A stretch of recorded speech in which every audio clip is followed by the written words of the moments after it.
Welcome back, America. You know, I search the internet, I search scholarship, I search wherever I can to find these anti-American groups that are out there. They're being birthed like rabbits. They're all over the place. They're heavily funded, many of them by our enemies. They have front groups. They have phony slogans and all the rest. In the Capital Research Center, Ryan Mauro, who's an investigative researcher of extremist groups for the Capital Research Center, they put out a fantastic document, Marching Towards Violence, the Domestic Anti-Israel Movement. And his point here, hold on a second, this has become an anti-American movement where they're trying to overthrow the United States of America.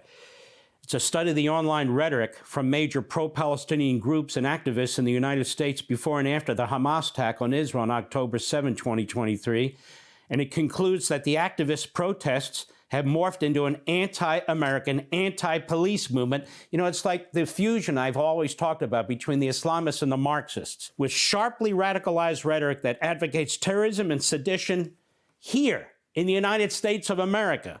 An analysis of thousands of social media posts by 496 of the most active so-called pro-Palestinian groups and activists, many of them connected to charities and nonprofits, quote unquote, found a 3,000% surge in calls for violence against the United States and a 186% increase in the use of anti-American and anti-police keywords and phrases since the Hamas-led terrorist attacks on October 7, 2023. What you are saying, Ryan Mauro, is we have now festering in the United States under this nomenclature of pro-Palestinian, enormous number of groups, enormous number of individuals, enormous amount of money seeking to undermine, usurp, and overthrow our own country, correct? That's absolutely correct. We have done at the Capital Research Center a series of studies to prove this. So it's not just a description, we actually prove this. The first study, Marching Towards Violence, I looked at all of the organizations I could find that are involved in these anti-Semitic, anti-Israel protests across the country, and I identified over 150, including about 70 nonprofits, that are involved orchestrating these protests that are pro-terrorism.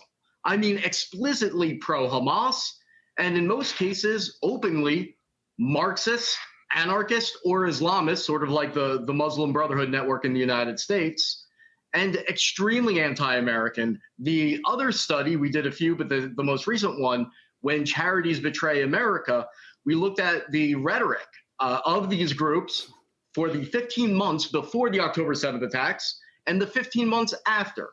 And that is where we found nearly a 200% increase in the amount of anti-American and anti-police rhetoric coming from about 500 of the top anti-Israel or so-called pro-Palestinian organizations and activists. So that's a 200% increase in anti-Americanism among this network after the October 7th attacks, including a 3,000% increase in the calls for violence on American soil, particularly towards police. It's absolutely incredible. And you can see how so heavily focused it is, particularly in our metropolitan areas in our country. And the police are being battered. They have to keep coming out and dealing with it. But this is very important. I've been talking about this fusion of Marxism and Islamism, and this report proves it. This report proves it, that they have an alliance, even though, you know, Marxists oppose religion theoretically, and obviously Islamists are fundamentalists.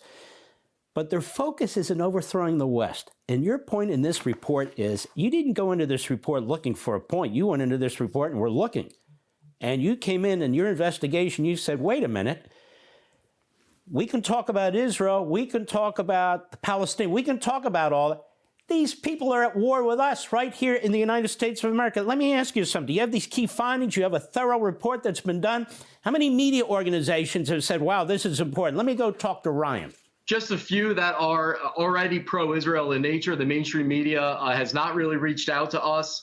And amazingly, one of the other findings of the first report, Marching Towards Violence, that I did was that I read just about every single mainstream media news report about these groups.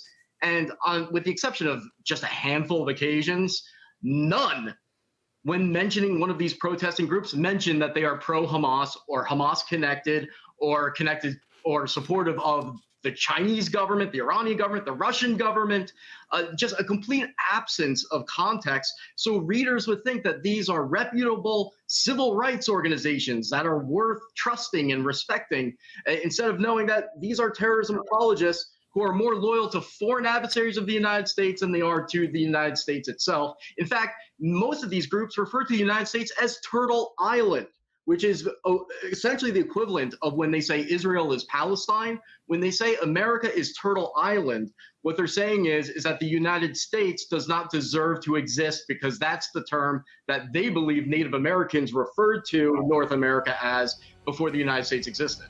All right, let's pursue this when you come back, because we do have an enemy within. That's why they don't want us to use the phrase, and this is certainly a big part of it.